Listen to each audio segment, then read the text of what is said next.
Welcome to my channel. If this is your first time, if you are revisiting, welcome back once again. I appreciate all my subscribers and all of you that have been of a support.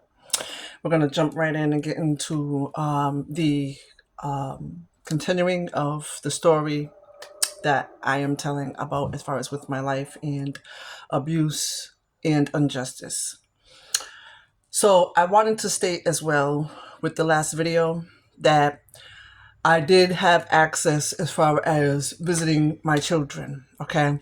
The state let me visit my children according to whatever the fathers were in agreement with, okay?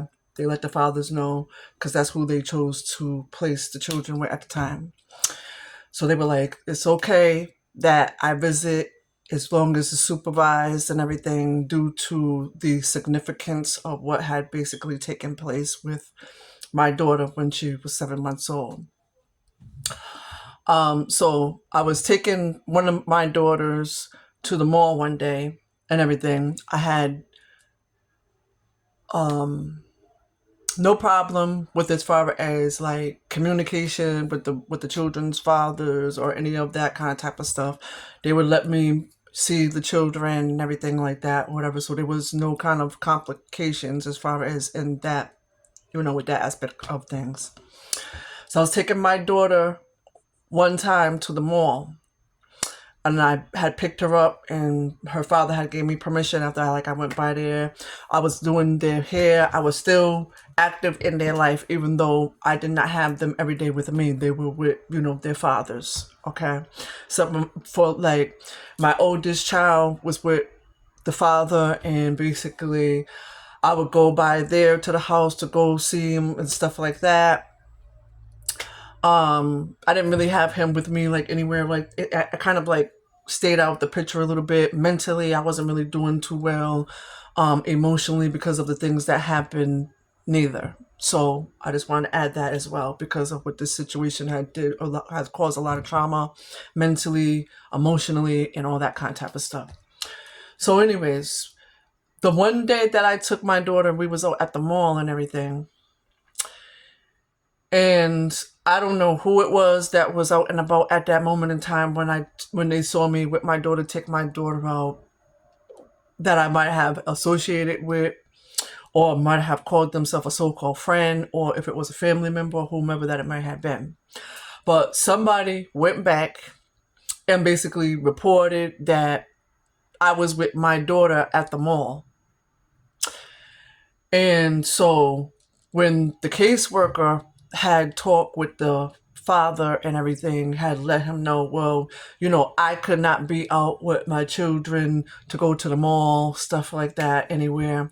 I only could be, over to their house to visit them, and, we watch movies together or whatever it is, how we, chose to spend our time while I was there, talk or whatever, until I leave.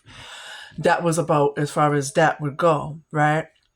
For whatever strange reason, they came up with this, this is what it had to be. So they were granted their request, because like I said, I basically for the whole time, for a long while, had cooperated with them. As far as even with going down to the visits, was going there to the visits. The caseworker that was the caseworker at that time was making excuses up sometimes why the children wasn't there at the visit when I would show up and stuff. She also was not cooperating as far as giving me ripticks to get back and forth to the appointments to see the children or whatever. But that was no problem. That was neither here nor there because I was working. So I would just pay to get on the bus, to do my bus and then see them or whatever the case might be. Mind you also that I would have snacks and stuff like that for the children when I would come there to come to see them. All right. And our time was very well spent when they would show up for the visits and all. She had basically stated that I wasn't bringing snacks for the kids and had reported some other stuff. It was that she reported to, I guess it was some of her colleagues and to whoever else that worked with the state her co-worker had came to me at a point and had told me that she had disregarded a lot of records and also fabricated records. The co-worker had records in her hands that this caseworker had thrown away in trash and that had fabricated and was making like new documentation because she had got found out about what it was that she fabricated as far as documents. And so I guess, to cover herself, she went and made a whole new write-up of new, documents or whatever. When she was called into court up on the stand, and her supervisor was questioning her, she basically was very inconsistent as far as the questions that it was that she was asked. When the judge asked her, why wasn't the children back into my custody, returned back to me, she told the judge that due to drug-related reasons, that's why. Okay. She didn't tell that, the person had harmed the baby 7 months old, and that's the reason why the children were considered not to be back with me, and they just wanted to not grant the request of the children being back with me because the last child was his child and all of that, which made, like I said before, prior in my other video, that's what made the situation worse because I didn't believe in abortion and I wasn't going to abort the child. So she continued on the stand this particular day that we was in court and all that. And as I said before, being released, she got like documentations for me to sign stating that the last child, which is a boy, okay, was going to be temporarily in custody or whatever. She was like, I feel as though you should sign your rights over to, them for right now until you get yourself together and all that and everything comes much better together for you. Mind you, I had an apartment that I was living in. Okay, I lived at 460 Charles Street. I was living at that particular time.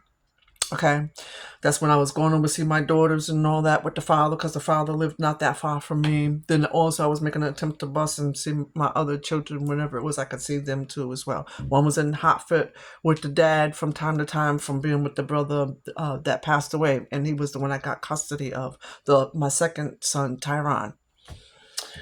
So anyway, she continues to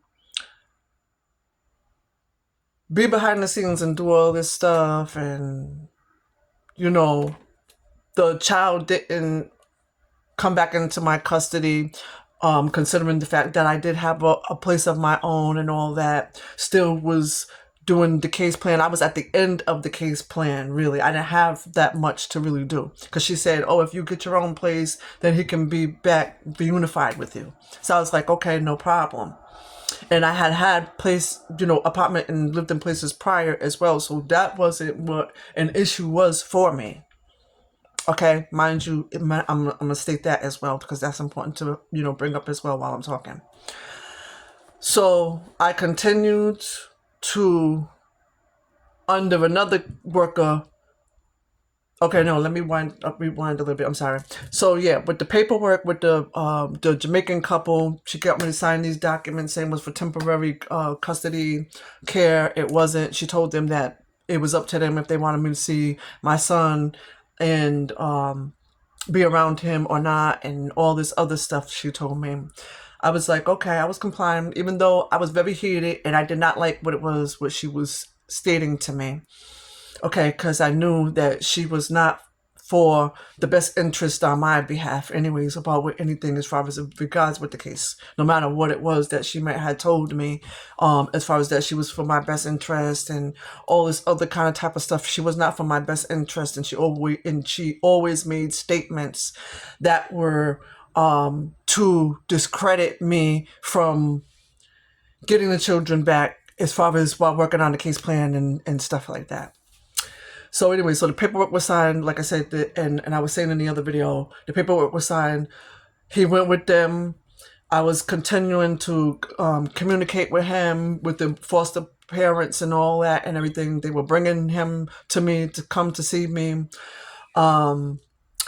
And he came when that Christmas was, when he came, that one of the Christmases I had something for him. I had something for him other times too as well, because they, they visit me.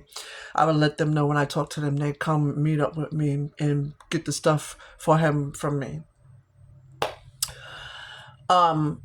The dad wanted to give the baby back and reunify me at a point in time with the baby, because he said that he had felt that I was done very wrong, and knew that there was injustice done as far as about with the situation. Okay. So I had told him, I was like, okay, yeah, I was in agreement. I told him, I said, yeah, I would love my son back, and to be back. Really, I wanted all of my children back, okay? But the father wanted to be in control, like once, the child was with him, because, me and him had, a little bit of not that great of a relationship here and there, due to other people saying stuff here and there and being involved in the situation as well, which made things not better. People were conflicting a lot of my relationships between me and the fathers, me and my mother, and stuff like that. So anyways, I was like, okay, it's your son, by all means, when I had heard that and they told me that they were going to have the kids with the fathers, okay, we'll use the parents anyways, whatever like that. You're always talking about my kids, and felt as though you could do a better job and everything. Like I said, okay, yeah, you take them, all right, as long as you take care of them and do by all means what you're supposed to do for them and everything, and whatever, wish you the best of luck. But I'll still be here if you need me or wherever the case might be. Like I said, it was kind of a sour relationship between him and I, but we talked about things like further on down the line, as far as about a lot, that had taken place even prior, before we had a child together and all that stuff. So, things stand a lot much better with us right now at this time. And, I can pretty much say for the most part some time, now, but we don't be in in communication, and neither am I in communication with any of the, of the dads really like that. Tyron's father, my second child's father, yeah, like here and there, sporadically sometimes call, because he had, some things happen medically and stuff, where he had a coma and all that kind of type of stuff. So I called to check on him, just out of care and out of him, out of him being, my son's dad and stuff, and considering also that he was always way older than me, as far as in age as well. Even when I met him and, linked up with him when we had, Tyron. So anyways, yeah. The state had stepped in. They had did what it was that they felt as needed to do. Also, what other people, behind the scenes was stating that, was best for them to do, because a lot of people that was associates of the family and certain family members as well, was stepping on me when I was already down, and taking advantage of that situation, considering that they never liked me anyways. They never was just wanting to be a part of my life anyway, whatever. That's what you can more so say, I guess, to put it that way. So we had a strange relationships between me and my mom and all that as well. That's been for like a long ongoing time now, since I've been like about, I guess like you could say pretty much younger and everything. My grandmother was the one that was more of the caretaker, even though we lived in a whole family house. My grandmother was more of the caretaker as far as caring for me and stuff like that. Whatever, even though we lived in a whole family house, my mom was there from time to time, okay? As far as emotional support and all that and everything, like I can't really say, but only to an extent. And I do recall, as far as that, she did show up as far as when I was in the safe house, because when the situation went down, as far as with the children, she did come to the house where I was staying at and where they had me at. And I was basically there to try to get in with an apartment, and it was just a lot mentally that I was just going through and emotionally, and needed as much therapy and support as possible. I still had to maintain going to work, clocking in, going to work and seeming like everything was okay when everything was not okay. Um, it was just a major lot that was going on. It was a major lot that was going on. She was with she was married at that time to someone, and I personally accepted him for my stepdad, and everything, considering that he was married to her. But I felt some kind of type of way personally, as far as because the way that they met, and it seemed to be secret. I didn't really know anything about him. I was kind of, in a way, last to know about, as far as her being engaged to him. When she came to me and told me that she was engaged to him, I was over at a cousin's house at a time that she was having some issues health wise and stuff. So I was over there assisting her with her children, and my mom popped up and showed up over there and basically was like, oh, that she was engaged and all this other stuff. And it was like confusion that was like going on because of certain family members that I was around, and all that.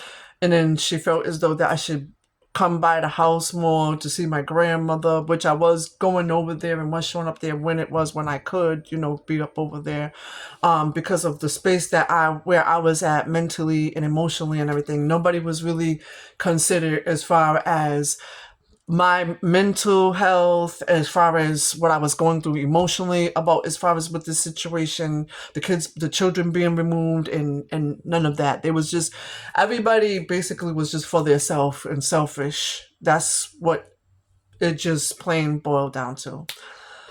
But anyways, she showed me the ring when she came over there to the house and all that and everything. I felt as though that it was kind of soon for her to be linking up with somebody kind of like around at that time. And I felt as though that, that was going to make us more estranged as far as our relationship. Because now she has to give her time and attention to the person that she's being, locked down with, or whatever the case might be. But anyways, she got married. She had a child, and I have a younger sister. I'm not the oldest, okay? Well, I mean, I'm sorry. Yeah, I am the oldest. I have a younger sister, also a younger brother. I have only one brother. Out of me and the siblings is one boy, and there's three girls. Okay, I'm the oldest. So at that time, I continued to basically, in the process, my grandmother was not feeling well and all that, and everything. I took and picked up as far as drinking, and was drinking quite a lot. I also was involved with smoking marijuana, and I continued smoking marijuana and, drinking, because I felt as though that's what basically soothed me and comforted me. Not only that, it was a lot mentally to deal with, a lot besides me having depression sometime from time to time, from feeling abandoned from my mother and stuff like that. I tried to talk with her here and there on occasions about as far as how I felt. My feelings were disregarded as far as how I felt about, as far as conversation, expressing myself, how I felt about throughout the years. I continued to basically smoke marijuana, drink. And the process of all of this, while I was staying with the cousin and everything, my grandmother had passed away. My grandmother passed away of colon cancer. Um, it took a very extreme toll on me. Emotionally, I did not know how to basically deal with that because I never had experienced death until it happened in my family that close to me like that, to a person that I loved and I was very close with. I experienced going as far as to like funerals, yes, of course, and other people having loved ones pass away, friend, whatever, but not as far as that close, as far as home. So pretty much after that, that's how like I met in the process of my grandmother being buried and all that. We was at the burial ground, and the day that we was at the burial ground, because I was mourning and had the heaviness that I had about with the situation, and I know the family's heart was heavy because of what was going on. My mom, because being her mother and stuff like that, it just was a lot emotionally and mentally to deal with at the time for everyone individually. And I do take that into consideration. So on this day of the burial and all that and everything, I go over to try to console to hug my mom. My mom pushed me away. My mom pushed me away. She was talking about, oh no, my dress. Oh, I gotta get my dress right now. And she was shaking her dress off because I guess she was stepping on her dress and the dress was getting dirty or whatever the case might be. So she pushed me away. She didn't hug me. I was very emotionally hurt because, I thought that considering, the death of her mom, my grandmother and everything, that, we would get closer and things would be different considering that we have been so estranged for however many years.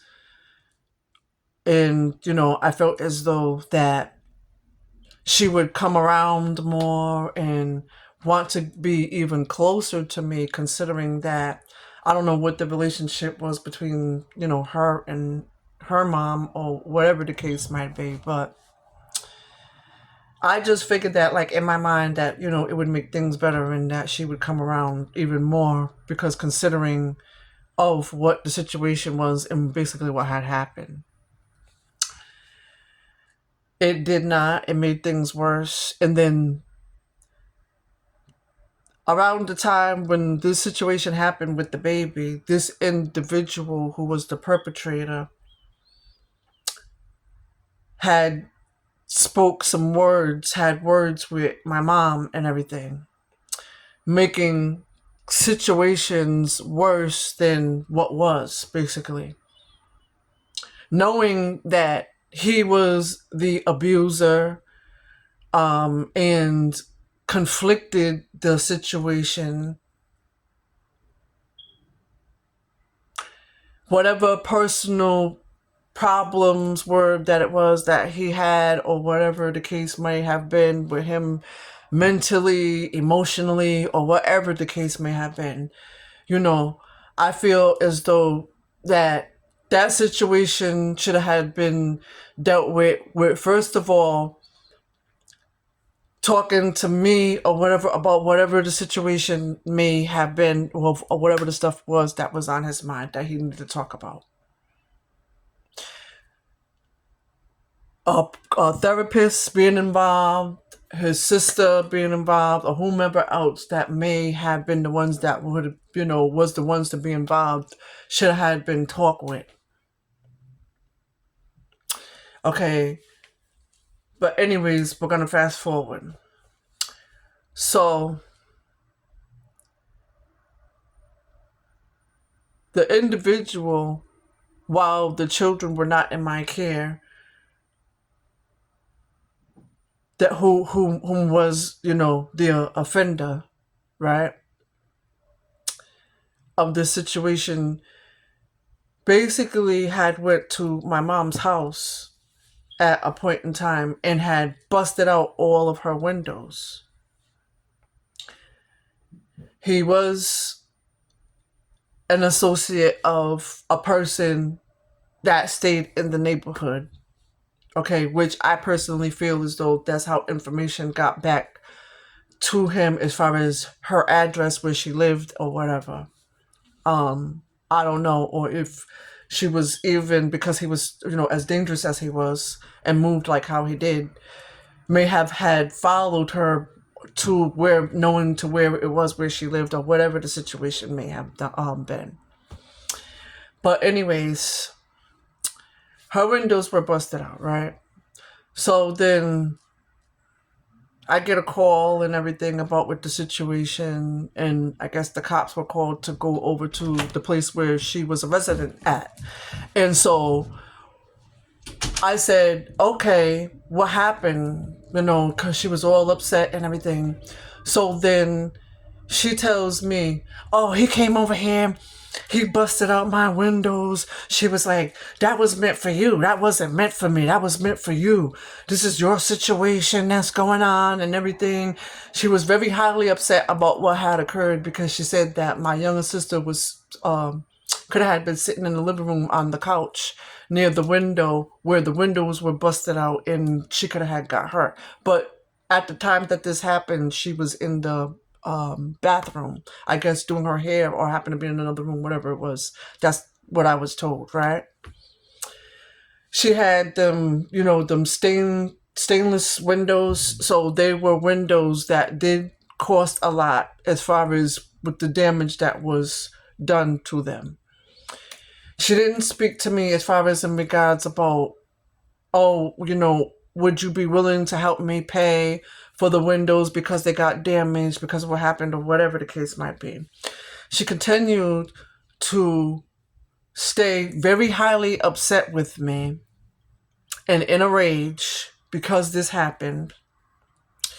And she, in a way, blamed me for what had taken place. So I'm just like, at this point in time, I'm just like, okay, I could get that, like, if she was like frantic because the situation was as dangerous as it was and him being a dangerous person. So, she was in an uproar out of being frightened. And I don't know if any threats were made to her from this individual, whatever the case might be. I don't know. But anyway, I was myself also in fear because of how diabolical this situation was. I would say that. Okay. So I don't know, like, when the police was there, if she had made out a report or whatever. But from my understanding, I believe from like what I was told was that she didn't want to make a report out about what had happened, or she didn't want to press charges or something like that in regards to what had taken place. So I'm finding that personally at this time when it was told to me up until now, at this point, still find it funny because I'm just like, okay, if somebody came to your house and busted out your windows, this and that, whatever occurred, then why aren't you pressing charges? Why didn't you press charges? Why didn't you, out of fear, or because because he probably might have only would have had spent a little bit of time and then still got out and still been, as dangerous as he was, harassing and doing the stuff that it was that he was doing. I guess that's the reason why or whatever. I mean, I just felt as though that, there could have been protection put in place if that was what the fears were of the situation. She could have had expressed that to them and said, well, he's very dangerous. I fear for my life and stuff like that, because not only what he's doing to my daughter and what has occurred, like, I feel as though that my life is not safe and I'm not, feeling safe at this moment in time, and I might need some kind of type of protection.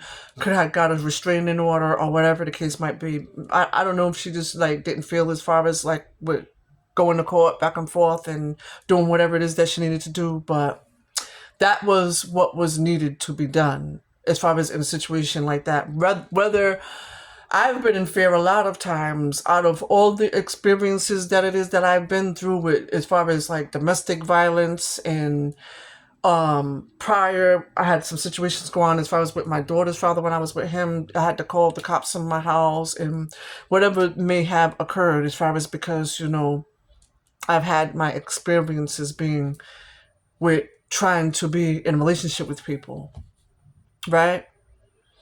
No matter if I was in fear or whatever the case might be, or think that they're gonna still come to my address or what, I've still put in a report and everything and make the statements and say whatever it is that I need to say. And that's why I said, even with the fact that whatever had took place with the baby and everything, for people to think as though that there was no statement that was made and all this other stuff like that, whatever, you're crazy and out of your everlasting loving mind. Because if I had other situations that had occurred and been in, and I made reports about as far as about with those, and was feeling that my life may have been at stake then, even with those situations, and what makes this one different? Why wouldn't I make out a report?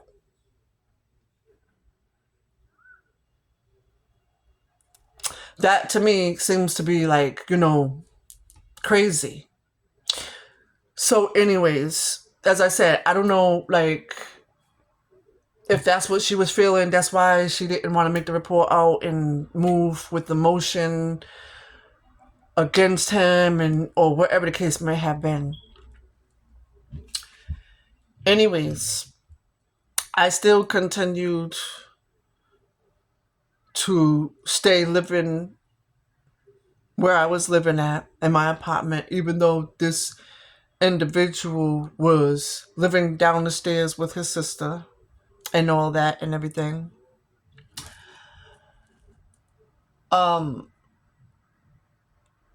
Because of for a form of survival,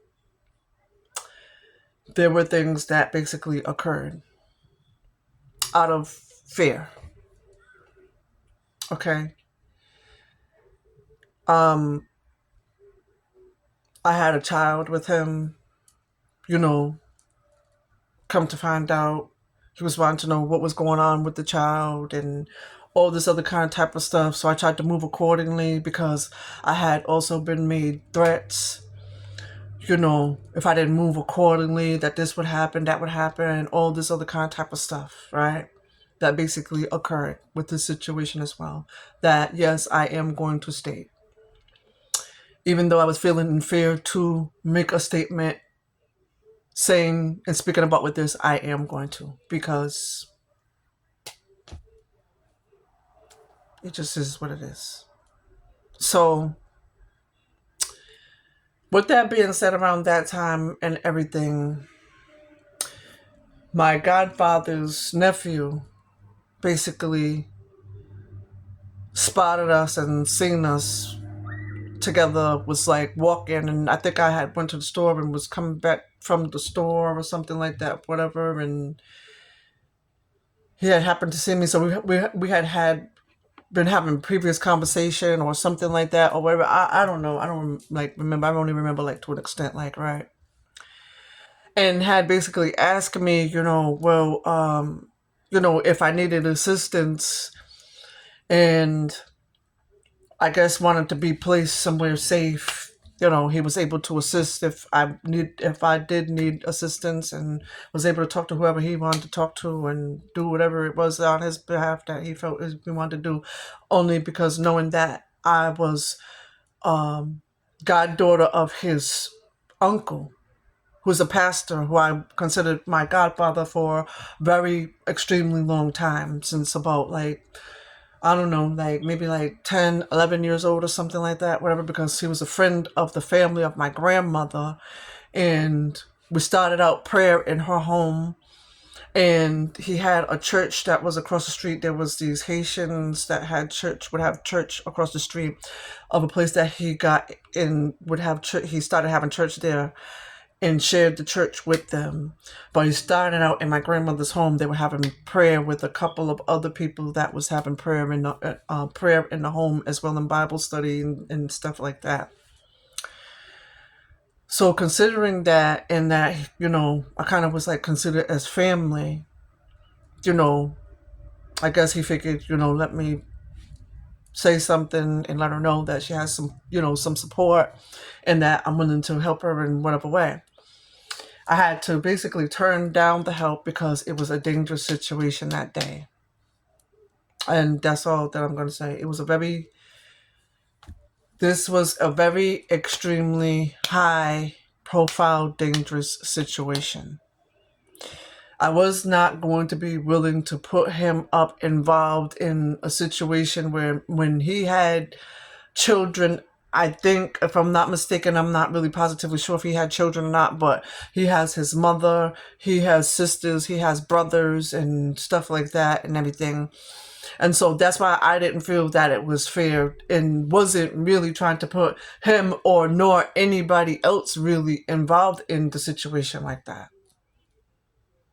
So I dealt with a lot that basically had occurred for a very, very extreme long while, because for the simple fact is that it just was just too dangerous of a situation to be putting other people okay, yeah, I'll stay at your place, or them saying, yeah, okay, I got an aunt that you can maybe stay with and stuff like that, whatever. Then I have to risk their lives with being stalked and, and coming by and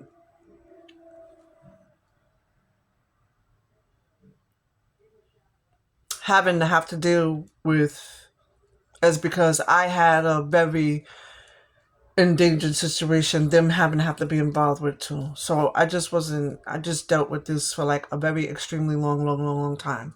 That's why this has been a very severe, long battle for me. I haven't really came out, but only to like, so many people to talk about as far as about with the situation and stuff, and the state of Rhode Island being involved. They're still involved up to now. That's why I'm still talking and telling about what my story. Still involved as far as my jobs and everything.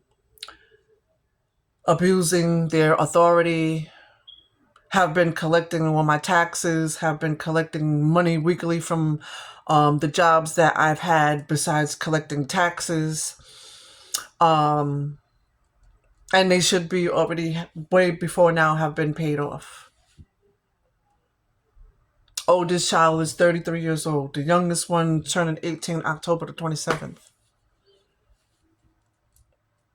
I made a little over 16,000 in taxes when I just filed my taxes, even the year before that and in the other couple of years. How much does that total up to as far as in taxes? Besides what they've been taking a week.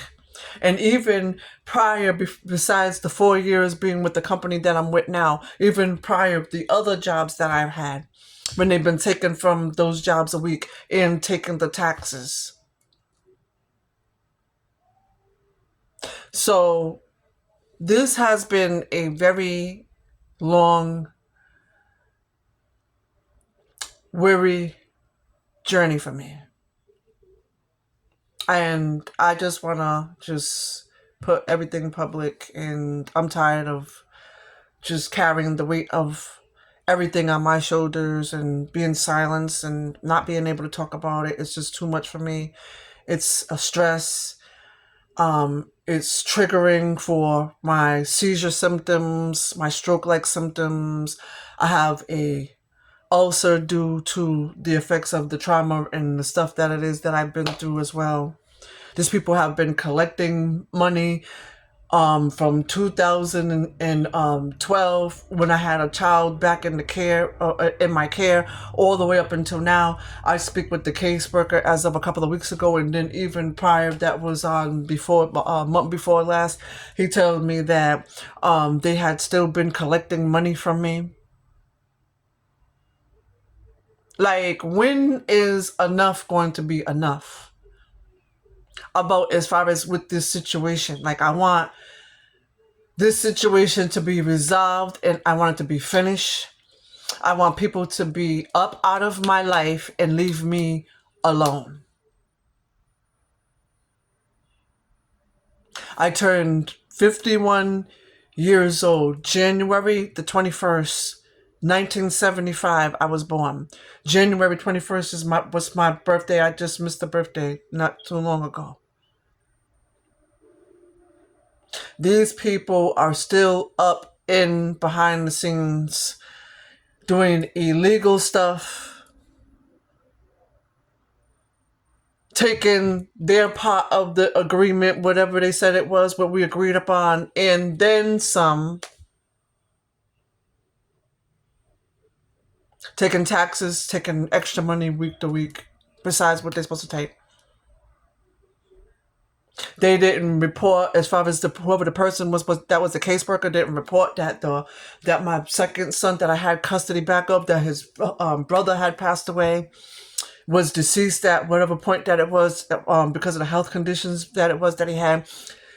So that's why it wasn't needed for that, as far as that document and those dockets to be still, and them to still be collecting money from me from 2012 all the way up until right now, 2026.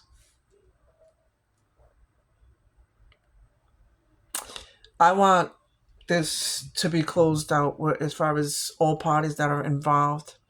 I will be making calls on starting this week, other than the calls that I have already made. I have went to supervisors as far as calling and spoke as far as in regards about with this case on a multiple of times. I don't know how many times. I have forwarded, if I'm not mistaken, an email to President Donald Trump as far as in regards about with this case. I've had no response. And I am continuing to reach out to people and talk with people as far as about this situation.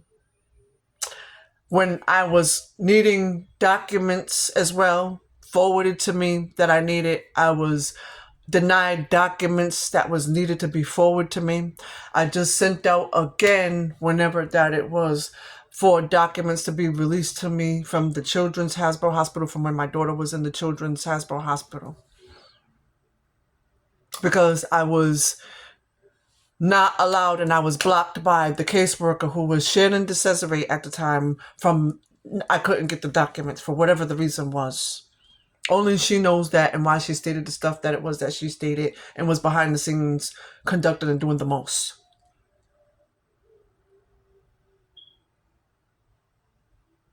I am going to be calling councilmen of Rhode Island.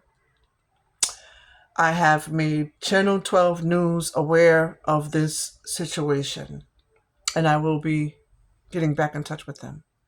I am also going to be getting in touch with the news station where I reside, as well as far as in regards about with this situation, because due to the fact of child support services being abusive and doing illegal stuff that they have no business doing.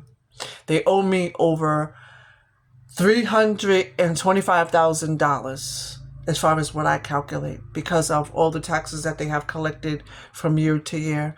They only leave me with $202. Before prior, I recalled that I had got $180, I think it was, back for tax returns. That was all that it was, or something like that. And then maybe, I don't know about what the other times. I gotta see and look at those documents, and if I'm able to get them kind of scripts in some kind of type of way. But I'm going to be asking for people's emails. I'm making calls this week. The caseworker that is involved, he's supposed to be sending paperwork out to me to file motions in regards to, because he's claiming that he didn't know that the brother that had custody of my second son, that he was deceased, and all this other kind of type of stuff.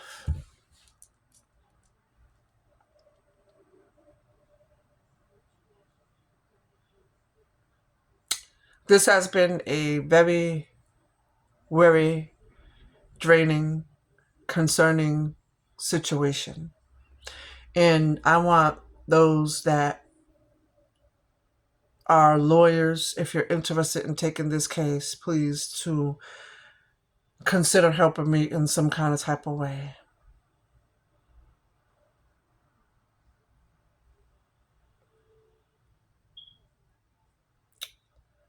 You can leave me a message, and I just feel as though that might be the safest way to go about things. You can leave me a message in my comment section on the content. Let me know how to contact you, leave an email, whatever it might be. But I am continuing to still reach out to lawyers. I'm looking for a lawyer that will take the case for free without me having to forward any kind of type of money, so that we all can get paid from this situation, because this is a very extremely good case that I do have. I do know that much because of the abuse and the foul play and so much other stuff that is involved. Okay. Also, I wanted to state, when I asked the caseworker about what was the amount that was owed, he can't really tell me at first how much it was, what the amount was that was owed. He's just like throwing numbers out to me and everything. So I'm owed it's 4,000 one case and one docket and number, and then this case is about the same. And then they also had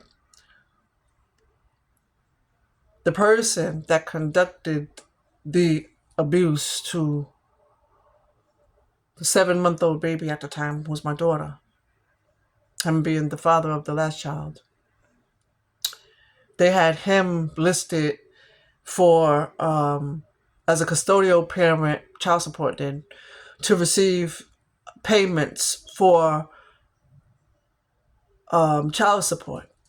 And he never had, at any point in time, have had the child in his custody.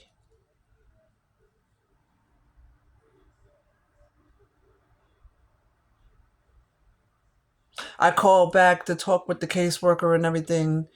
And then when it goes over the dockets again and all that and everything, he told me, when I bring it up to him, I said, well, how come, he's listed on, as a, on the list as a custodial parent, as part of being able to collect child support. He said, oh, now he wanted to change it around, and he's not listed, because they took him off, just like they did away with the records and stuff that it was that they did real quick. What about with the whole situation? So I couldn't do the statute of limitation, be able to, they did whatever they did real quick, came in and did it and all this other stuff, and then got rid of the records real quick and everything. So that way there is nothing to trace to go back on as far as how the way that they conducted stuff.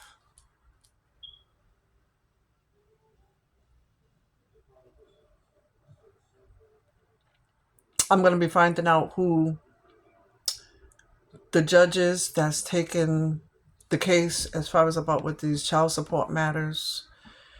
I'm going to be finding out people's emails.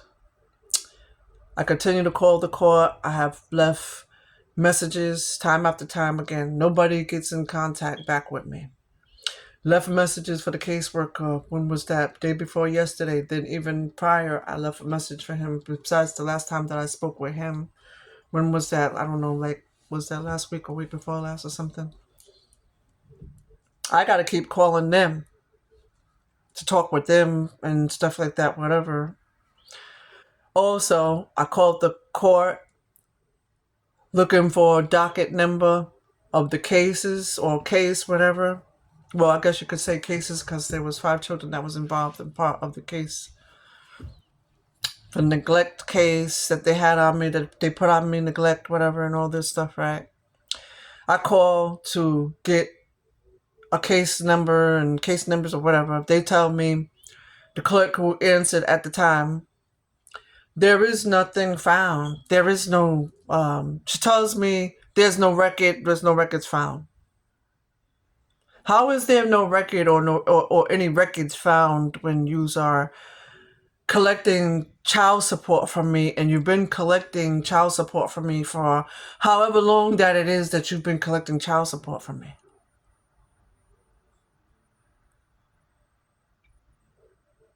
I'm very confused. Even when it goes in to start talking about as far as the dockets and talking about with certain stuff, like it's crazy. It's just everything is screwed up basically because they had to keep up with covering up their lie, one lie after the other, that it is that they told and everything. They told so many lies, they got to make sure that their behinds are covered in every way possible, to where the case is just so screwed up to even like understand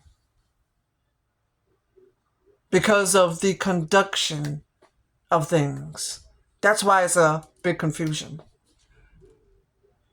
and not making sense to people, and people are scratching their heads and not able to understand. But all this stuff needs to be to the attention of the judge who is handling the child support with Mr. Lanzi. I believe it's your last name. That's you supposed to be handling the case, whatever the case is. I don't know. I don't know who was handling the case the whole time and everything like that, because things are just a mess. Things are just a mess and a doggone confusion.